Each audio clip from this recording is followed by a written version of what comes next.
Pessoal, olha só, muito importante que eu vou falar agora. Eu lembro que quando eu fiquei sabendo disso, cara, o meu chão caiu, sabe? Porque o cara acha que manja, né? Vai tirando notinha boa. E aí, sou bom em física, sou bom em física e matemática. Aí tu vai descobrindo que na verdade tu decorou umas regras sem nexo, que a verdade tu não domina e não sabe e até não aceita. E aí a galera vai te contando a verdade e tu, porra, tu digerir aquilo, cara, é triste. Então cuidado, meus amigos. Terra, tem a massa da Terra, tem o raio da Terra e objeto qualquer.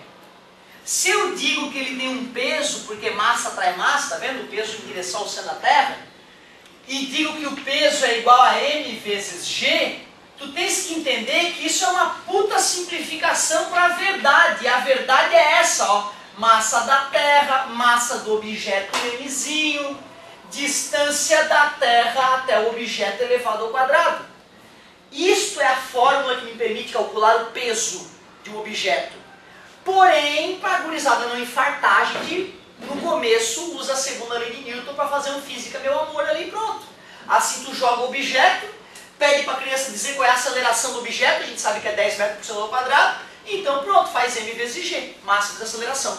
Quando tu sabe, na verdade, que, ó galera, isso aqui é mentirinha, isto é a verdade, aí tu tens que comparar uma equação com a outra para entender o que é esse g, para tu entender de fato o que é essa aceleração da gravidade. Poxa, o peso é a força, a massa do cara está ali, ó. Então, quem é que está fazendo o papel de g? O que é a aceleração da gravidade no planeta? É a constante gravitacional universal multiplicada pela massa do planeta dividido pelo raio do planeta ao quadrado. É disso que depende a aceleração da gravidade na superfície da Terra. Depende da massa da Terra e do raio da Terra. E já que a Terra não é redonda coisa nenhuma, ela é oval, o raio no Equador é maior do que o raio nos polos, já que o raio é maior no Equador, a gravidade é menor no Equador. Além deste fato, um outro fato, a Terra gira. E já que a Terra gira, quem está no Equador dá a volta ao mundo em 24 horas. E quem está com a bunda no eixo de rotação da Terra dá uma volta assim em 24 horas. Ó. 24 horas depois ela fez isso. Enquanto um cara deu uma volta de 40 mil quilômetros no Equador. É mais ou menos com aquela brincadeirinha samba, lembra? Tem um disco que gira nos parques de diversão, a gurizada fica espremida contra a parede. E aí geralmente como é que é o cara que faz a animação lá, né? O animador, ele fica no centro do coisa. E ele fica no centro, a galera fica lá se matando e ele tá tranquilão, porque enquanto a galera faz assim, né, vai daquela parede para aquela, e um segundo o corpo dele faz assim. Ó. Não é radical para o cara que tá ali em pé, é radical para quem tá na... Beleza? Tranquilo para vocês? Ou seja, quem está no Equador é jogado para fora, entre aspas, da Terra devido à rotação da Terra. Muito mais do que quem está no polo. Esses dois fenômenos, achatamento dos polos e a rotação da Terra, faz com que a aceleração no Equador seja 9,75 metros por segundo ao quadrado, enquanto a aceleração nos polos seja 9,82 metros por segundo ao quadrado. Claro que tu não vai ter, né? Tu não vai perceber que se eu saltar lá no Equador eu vou saltar muito mais do que no polo. Claro que não. Porém, em recorde mundial de salto em altura, tu tem que saber em que latitude foi feita aquele salto, porque pode mudar alguns centímetros aí. O sistema internacional usa mais nos polos do que no Equador. Como é que é? Repete. O sistema internacional para fazer os cálculos é usado nos polos, além de ser usado no Equador, que você também. Desculpa, cara, nos cálculos a gente sempre usa aproximadamente 9,8. Isso, na verdade 10, né? A gente até usa, sim, né? Às vezes 9,8, é verdade. Não é usado. Na verdade, se a gente for pensar, né, 9,8, né, ele está um pouquinho mais próximo do polo do que do Equador, né? Mas, e se a gente fosse arredondar esse, geralmente quando é 5, a gente arredonda para cima, podemos pensar nisso. Mas não é um motivo técnico, tá? Não é um motivo técnico. Um avião, por exemplo, o cara vai projetar um avião, não tem problema, tá? De tu usar o 9,8, ele vai poder voar no Equador e voar no polo. Desde que seja um avião normal. Se for um avião supersônico, vai cair se tu errar o jeito. Outra, o próprio computador do avião vai ter que estar toda hora detectando o G, porque dependendo da altura que o avião está, o G muda. Porque, ó, vai mudar o raio. Então o computador do avião está detectando a aceleração da gravidade para que a movimentação das pás e do fluxo de ar em volta do avião seja de acordo com o que deve ser. Fica à vontade. Galerinha, uma outra coisa que eu não falei, eu falei da velocidade da Terra, muda, né, do periélio para o afélio. Não custa citar quanto é, né? A Terra, quando está no periélio, ela está mais ou menos a 30 km por segundo. E quando ela está no afélio, ela vai lá para os seus... Quanto é que era? É por aí, uns 28 km por segundo. Quilômetros por segundo. Só para tu sentir a mudança de velocidade do afélio para o periélio. Certo? Só que como demora... Por que tu não sente isso? Meu Deus, a Terra está fazendo a curva, vai desacelerar, segura. Por que não precisa disso? Porque demora 180 e poucos dias, né, para essa mudança ocorrer. Né? Todo dia um pouquinho. Todo segundo um pouquinho. E aí a gente não vai percebendo essa mudança de velocidade. Aí dá a sensação de que o movimento da Terra é uniforme, não é? Como é que é NRU, o movimento da Terra, né? Se ela fica girando em volta do Sol, né? Certo? Então tu vê, apesar de ela fazer uma curva suave, embora ela esteja a 100 mil km por hora, 100 mil km por hora no... 108 mil km por hora mais ou menos no periélio e 90 e poucos mil km por hora no afélio, apesar de ser uma velocidade de mais de 10 mil km por hora de diferença, como demora meio ano para ela mudar e é todo dia um pouquinho, então a gente não sente esse sacão na mudança de velocidade da Terra. Bacana, né? Agora olha só, para um satélite, a aceleração da gravidade muda um pouquinho, né? Porque se o satélite está a uma certa altura, eu vou ter que pegar essa altura do satélite e somar com o raio médio da Terra. Na hora de jogar nessa equação, né? Mas não fica difícil, ó. A aceleração da gravidade onde está o satélite, Gzão, massa do planeta, que no caso é a Terra, a altura do satélite mais raio médio da Terra ao quadrado. Mas tem um detalhe, galera.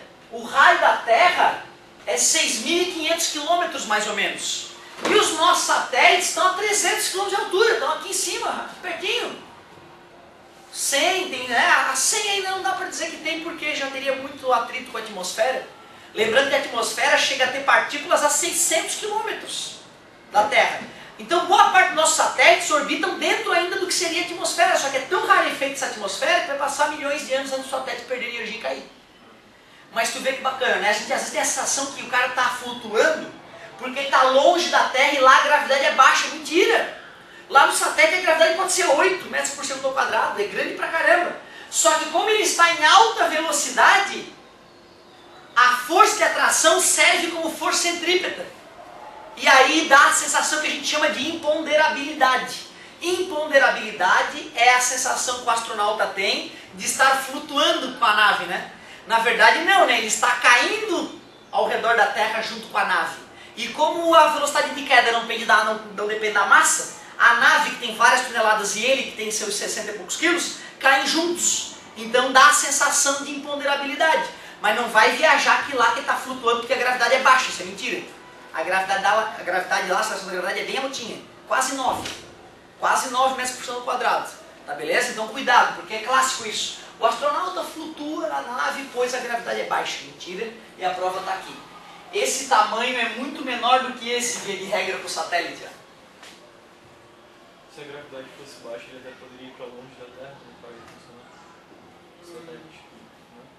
E isso, se a gravidade fosse baixa, ele poderia acabar escapando da Terra, né, da gravidade, e aí não faria mais sentido, né, porque o satélite só faz sentido para a gente, se a gente quiser satélite de telecomunicação ou de investigação na Terra, que ele continue orbitando a Terra, né, certo? A não ser que eu queira explorar uma outra região do universo, eu posso fazer o satélite se desprender, né, certo, com a velocidade adequada, para que ele possa escapar da Terra e investigar uma outra região do universo. É isso aí. Então, galerinha, olha só que interessante. A aceleração da gravidade na proximidade de um planeta depende em que altura eu estou em relação à superfície do planeta. Concorda comigo? Certo? Quanto mais distante eu estou do planeta, menor a aceleração da gravidade. Cuidado, no caso dos nossos satélites, essa distância não é muito grande. Essa é grande, 6.500 km, enquanto essa aqui é uns 300 km. Então, por isso que a aceleração da gravidade não cai abruptamente. Mas vamos supor um satélite que esteja a uma distância da Terra igual ao raio da Terra. Qual vai ser mais ou menos a aceleração da gravidade dele? Considerando que na superfície é 10 metros por segundo ao quadrado aproximadamente. Dobrou, né? Se dobrou, cai 4 vezes, não é? Então vai dar 2,5 metros por segundo ao quadrado. E isso com um satélite a 6.500 km da Terra. Mas esses satélites nossos orbitam a muito menos que isso. Certo? Muito bom, muito bom. E vamos fazer os exercícios dessa área. Então vamos lá, já que eu contei essa historinha aí, deixa eu ver o que mais que ele conta ali. Ele conta isso. Ah, isso é interessante, ó. Deixa eu fazer um comentário aqui, ó. Ele faz um cálculo da velocidade. Imagine então um satélitezinho aqui orbitando com uma massinha M e a Terra aqui, com a massinha Mzão. A força gravitacional faz o papel de força centrípeta, né? É a atração gravitacional que faz o cara, é o peso do satélite que faz ele fazer a curva, né?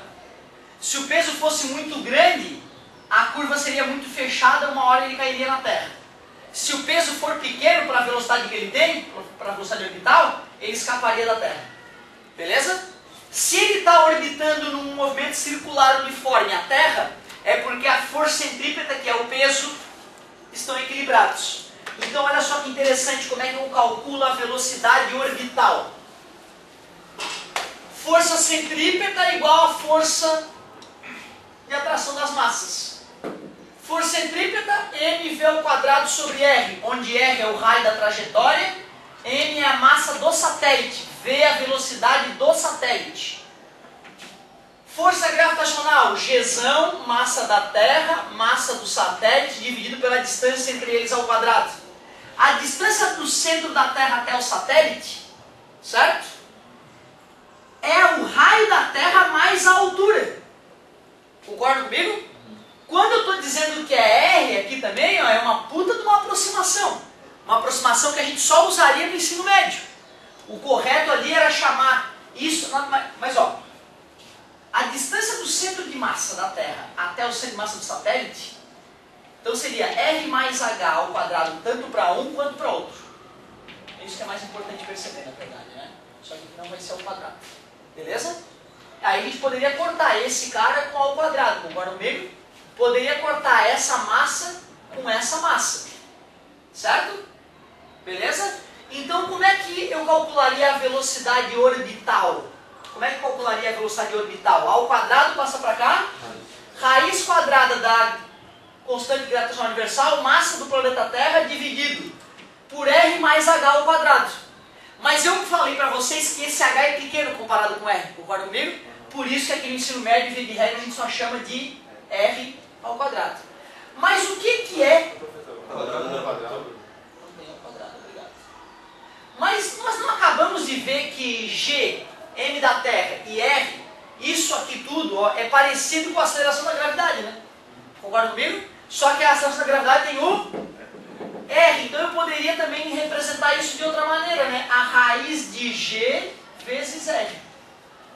Porque se eu pego a constante gravitacional, a aceleração da gravidade e multiplico por R, corto o R ao quadrado, concorda comigo? Certo? Então, uma outra forma de representar isso é dessa maneira. A velocidade que um satélite orbita é a raiz quadrada do raio da trajetória vezes a aceleração da gravidade. Então, sei lá, vou pegar uma trajetória aí de uns 400 quilômetros. 400 quilômetros vezes 10, 4.000 quilômetros. Seriam 4 milhões de metros. Concorda comigo? Raiz de 400 mil, 1, 2, 3, 4, 5. Aliás, 4 milhões vai ficar bonito, vai dar 2.000, né? 2.000 metros por segundo a velocidade orbital do satélite, vezes 3,6, 7.200 km por hora. É só para você sentir a velocidade de órbita no satélite em volta da Terra. Né? Agora já dá para calcular, já descobri-se como é que se obtém a velocidade orbital. Seria a mesma forma do looping da montanha. Ficou a mesma forma do loop da montanha-russa, porque a gente iguala a força-peso com a força... Né? Ó, eu poderia ter feito assim mais rápido, cara, para não ter que dar aquele passe ruim ali, ó. Corta NN, pronto, ó, já fica prontinho. Certo? Parabéns, é a mesma ideia do looping. É a mesma ideia do looping. Uma questão que ele não desce, ó. Qual é a velocidade que ele tem que ter para escapar? Porque se eu aumento a velocidade, o que vai acontecer é que o raio vai aumentar um pouquinho. E ele vai continuar orbitando em equilíbrio. eu tenho que aumentar bastante a velocidade para ele escapar. Eu vou ter que aumentar a velocidade em 41%. Aí ele escapa. A dedução eu não vou fazer hoje, é um pouquinho mais chata, mas não é tão difícil também. Na verdade eu estou falando 41% porque a velocidade de escape, ela é assim, ó, é 2GR. Por que eu disse que tem que aumentar em 41% a velocidade para escapar?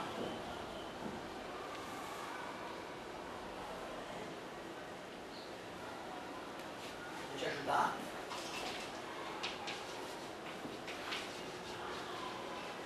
Por que eu disse que tem que aumentar em 41% a velocidade para escapar? 1,41. 1,41. Tem que aumentar em 41% a velocidade para... Certo? Então tu vê. Às vezes o cara dá uma resposta lá, raiz de 3 vezes A, quanto que a aresta aumentou percentualmente? 73%. Né? Que a raiz de 3 é 1,73, certo? Aumentou 0,73, né? Aumentou 73%, beleza? Então tu vê, depois dá para deduzir, tá? Dá para deduzir por que apareceu o 2 ali. Mas por enquanto vamos deixar só essa informação ali. Velocidade de escape, cuidado, hein? É muito comum o cara escrever isso no formulário e falar o seguinte, a velocidade de escape tem que ser o dobro da velocidade orbital. E o cara fica louco para dizer que sim, porque tem vezes 2, né? Mas tá dentro da raiz, pô. Já que tá dentro da raiz, foi vezes raiz de 2. Tá? Toma cuidado com isso. Beleza, galera, eu acho que agora deixa eu ver se faltou alguma coisa aqui. Falei. Não, era isso aí. Então tu vê, as duas últimas aulinhas da Física A do volume 11 foram. E aí o bacana seria a gente resolver algum exercíciozinho aí, né? Para familiarizá-los. Deixa eu fazer um aqui, ó. Lá na página 9, eu vou fazer o 3108. 3108 para ver se depois da aula vai ter alguma coisa muito bizarra para acontecer aí. Vocês podem de tarefa tentar a página 8, que é bem teoria, bonitinho, e aí que faz aquela outra página mais bonita ali, ó. A 10, página 10 tem questão da UFSC sobre isso, ó. Eu já digo que eu não vou. Não vou, pô. Não tive aula ontem. Queria dar 2 aulas, não dei. Acabou, né? Isso é um fenômeno, não consigo acreditar nisso. Tem um relógio atômico medindo a passagem do tempo aqui, que isso é um absurdo. Viola, conservação do tempo. Lá na página 9, a questão 3108, estou sentindo que é cabreira essa aqui, hein, para encerrar com chave de ouro. Um astronauta tem massa de 120... sim, astronauta, massa de 120 quilos, claro! Esse posso... Cara, tu imagina, cada quilo a mais de massa que a gente faz decolar numa nave, tem que gastar 4 quilos a mais de combustível. Então tu podia botar um cara de 60 quilos lá, né? Para botar um cara de 120 quilos, 60 quilos a mais, tu vai ter que botar 240 quilos a mais de combustível no tanque. É por isso que astronauta é tudo magro. Não existe astronauta de 80 quilos. Não tem porquê. Tem que ter um cara de 60 quilos que faz tudo que o cara de 80 faz. Cadê o cara? É ele. Então tá, vamos lá. Não tem essa. Mas tudo bem, vamos perdoar o amigo. Na Lua, onde G igual a 1,6 metros por segundo ao quadrado, então ele está falando o G da Lua, a sua massa e seu peso são, respectivamente... O cara dá uma aula toda bonita assim, aí o cara vem fazer essas perguntas lá do começo do primeiro ano. Para isso é importante ter acontecido, para tu ver, cara, o cara tem uma aula, sempre dá a sensação de que vem encrenca. Mas nem sempre é encrenca. Às vezes é simples. Primeiro, galera, cuidado, a massa não muda nunca. A massa é a quantidade de matéria, tem a ver com a quantidade de matéria, não muda. Massa da Lua. E para calcular o peso na Lua, M vezes G. Nem as fórmulas bonitas nós não usamos. 120 vezes 1,6 fica 12 vezes 16, 160 mais 192 litros. 31, 13, eu acho. 31. Ou a 13 ou a 14. Beleza, vou fazer aqui rapidinho, ó. A 3113 da página 10, um míssil é disparado horizontalmente em órbita circular rasante à superfície da Terra, sendo R igual a 6.400 km o raio da Terra, eu falei para vocês 6.500, né? Um pouquinho mais ainda, no Equador, e adotando 3 como valor aproximado de π, assinale a alternativa que contém o período da órbita desse míssil. O período da órbita desse míssil. Galerinha, olha só. Nós descobrimos como é que calcula a velocidade orbital. Concorda comigo? Então eu posso achar a velocidade do míssil. A aceleração da gravidade na Terra, vamos considerar? Se ele falou que o míssil foi lançado rasante à superfície da Terra, quer dizer que ele vai continuar percorrendo a Terra bem rente à superfície. Quer dizer que o raio da trajetória dele vai ser os 6.400 km que ele falou. Quilômetros, hein? 10 na 3, hein? Concorda comigo? Raiz de 6.400 é 80. Raiz de 10 na 4 é 10 na 2. Achei a velocidade do míssil.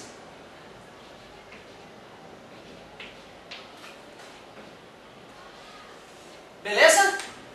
E agora esquece essa parte nova e lembra de movimento circular uniforme. Como é que se calcula o período no movimento circular uniforme? Pô, tô com Alzheimer com a câmera hoje. O que é a velocidade do movimento circular uniforme? Não é o 2πr de uma volta dividido pelo período? Que é o tempo a dar uma volta? Então como é que acha o período? Tu pega o 2πr e divide pela velocidade. Período igual 2 vezes π, ele pediu para usar 3. Raio. 6.400 quilômetros, hein, galera? Mais 3 zeros. Dividido por 8.000 metros por segundo. 1, 2, 3. 1, 2, 3. 64 por 8 é 8. Com 2 zeros, 800. 2 vezes 3, 6. 6 vezes 8, 48 com 2 zeros. Segundos. 4.800 segundos. Ele pede em minutos. Divide por 4.800 dividido por 60, corta, 48 por 6 dá 8, 80 minutos, letra B. Então tu vê, a parte nova foi lembrar da velocidade orbital, porque o resto era NCU, velocidade igual a 2πr sobre tesão. Tu ganha essa fórmula, tá? Tu ganha essa formulazinha ali também, beleza? Só para não achar que vai ter que deduzir. E qual é a diferença do V maiúsculo com V minúsculo no formulário?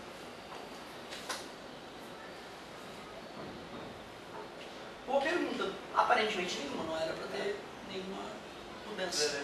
Ah, cuidado.